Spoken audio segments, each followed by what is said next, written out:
Hello, good morning सर्वांना. मी भाग्यश्री अगदी मनापासून तुम्हा सर्वांचं स्वागत करते आपल्या नवीन मराठी ब्लॉग. आता वाजले आहेत सकाळचे 9.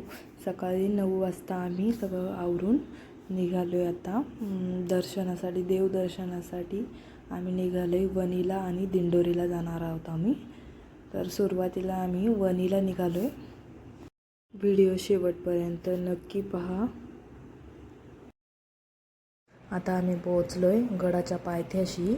वेश पार केली आणि आत निघालो. नाशिकपासून वणी अंदाजे 60 किलोमीटर आहे. नाशिक जिल्ह्यातील वणी येथे वसलेले सप्तशृंगी देवी मातेचे मंदिर हे 3.5 शक्तिपीठापैकी एक आहे. हे खूप पवित्र आणि जागृत देवस्थान आहे. सह्याद्रीच्या 7 डोंगर रांगांमध्ये वसलेले हे मंदिर आहे. देवीची मूर्ती सुमारे 10 फूट उंच असून स्वयंभू मानली जाते. देवीला 18 हात आहे आणि प्रत्येक हातात विविध शस्त्रे आहेत, जी शक्ती, धैर्य आणि संरक्षणाचे प्रतीक आहे. वणीची सप्तशृंगी माता देवी ही केवळ एक धार्मिक स्थळ नाही, तर ती श्रद्धा आणि शक्ती, सकारात्मक ऊर्जेचे प्रतीक आहे. सह्याद्रीच्या कुशीत वसलेले हे मंदिर भक्ताच्या आध्यात्मिक शांती आणि निसर्गाचा आनंद दोन्ही देते. इथे गडाला 500 पायऱ्या आहेत आणि ज्यांना पायऱ्यांनी नसेल जायचं त्यांच्यासाठी रोपवेची पण सुविधा आहे. रोपवेने वयस्कर माणसांना खूप सोयीस्कर झाले आहे. रोपवेने जाण्यासाठी पायऱ्या जास्त चढावा लागत नाही. त्यामुळे येताना खूप छान असं निसर्गरम्य वातावरण आहे आणि वळणावळणाचा रस्ता आहे. फायनली आता आम्ही इथे पोहोचलो आहे. गाडी पार्क केली. त्यानंतर आम्ही आलो आहे साडी घेण्यासाठी, देवीची ओटी भरण्यासाठी. ते दादा आम्हाला साडी दाखवत होते. सहावारी घ्यायची असते की नऊवारी? ताई 11 वारी पातळ आहे ना, देवीच्या अंगावर टाकता. 9 वारीची ओटी भरली जाते. 6 वारी देवीच्या पायावर. 6 वारी आहे ती छोटी असते. एवढं पातळ असतं 6 वारी. जेवढं लागतं तेवढं. 11 वारीचं त्याच्यापेक्षा मोठं जे निसतं ना, भाऊ नाही म्हणत काय तुझे आल्या द्या पैसे नाही.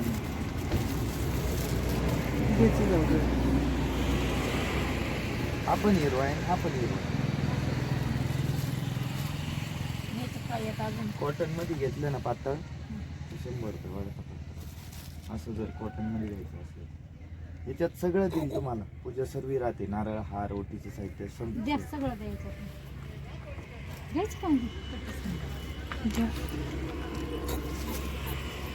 सफवाल्या दादांनी खूप साऱ्या साड्या दाखवल्या. तर आम्हाला हिरवा कलर पाहिजे होता, म्हणून आईंनी हिरवा कलर पसंत केला. नंतर ते दादा भरून देत होते ओटी. ओटीमध्ये चुनरी होती, एक हार, नारळ आणि साडी असं त्या ओटीमध्ये होतं. ओटी घेतली आणि त्यानंतर आम्ही निघालो रोपवेच्या दिशेने.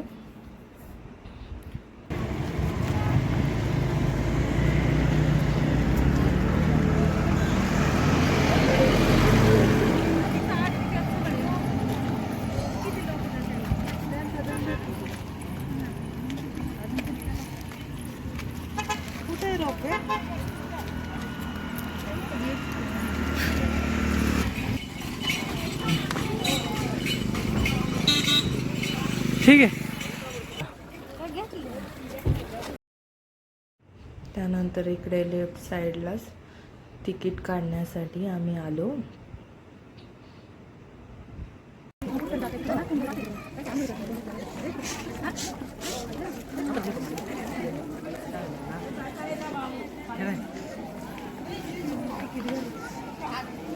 कोणतरी एकाने जाऊन घेऊन या. सगळ्यांचं काय काय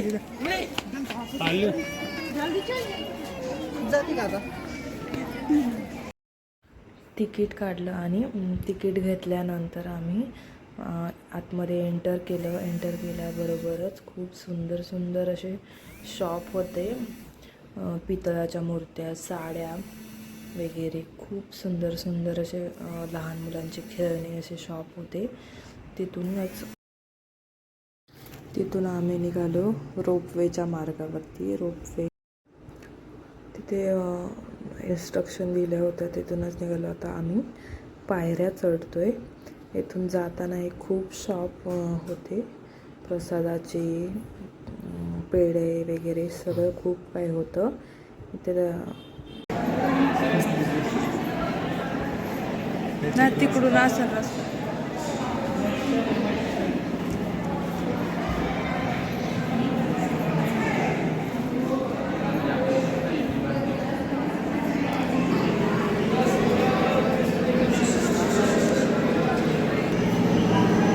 हे असं वर चढतं काय? हा ना, चल. फायनली आता पोचलोय आम्ही रोपवेकडे. मला पहिलं वाटलं होतं की रोपवे वेगळा असेल, पण हे बुलेट ट्रेन सारखा होता रोपवे.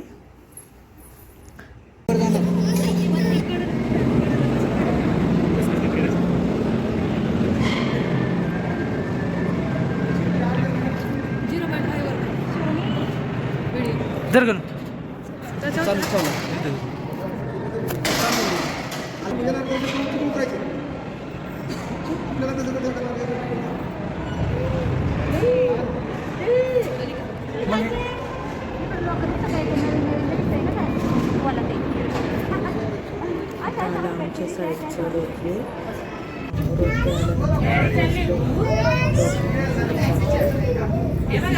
असा व्ह्यू होता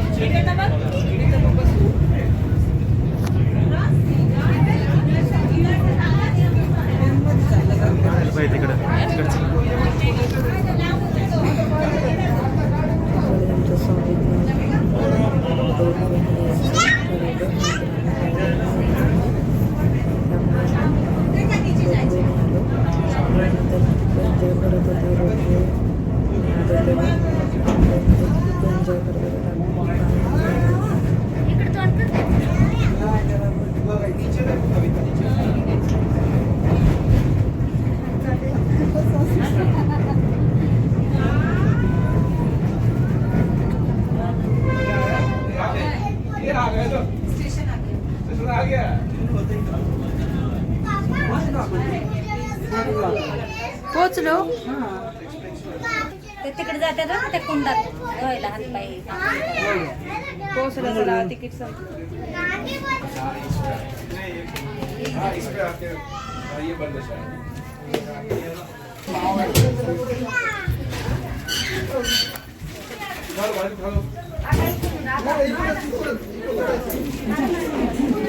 रोपवेने गेल्यानंतर आपण 2 मिनिटातच जातो आणि नंतर आम्ही उतरल्यानंतर पायऱ्या चढायला गेलो. तिथून थोड्याच पायऱ्या आहेत. त्यानंतर मी स्वामीज्ञेला घेतला, तो रडत होता त्यामुळे. त्यानंतर आम्ही आलो वरती. त्यानंतर लाईनीला लागलो. इथून थोडीशीच लाईन होती. ते तुम्ही पाहू शकता. इथे खूप छान माकडांची मजा येत होती. खूप माकडा होती इथे.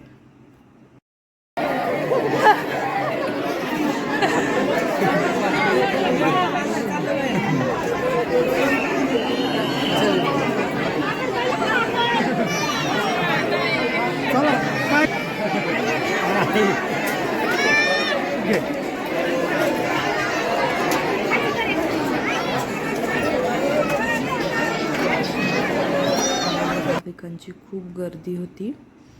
खूप तुम्ही पाहू शकता इथे खूप सुंदर असं दृश्य आहे. डोंगर खूप सुंदर दिसत आहे.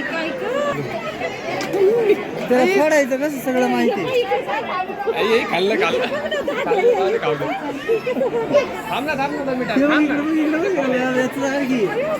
चला पुढं.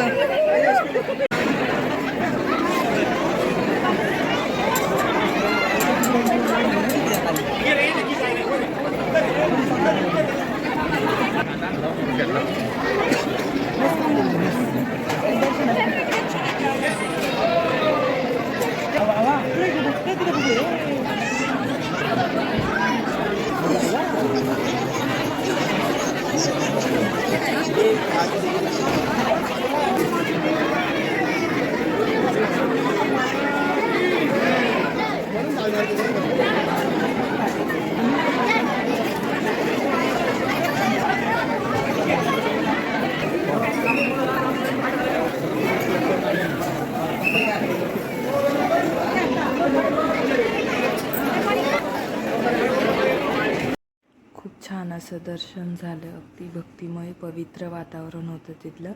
दर्शन घेतलं आणि निघालो.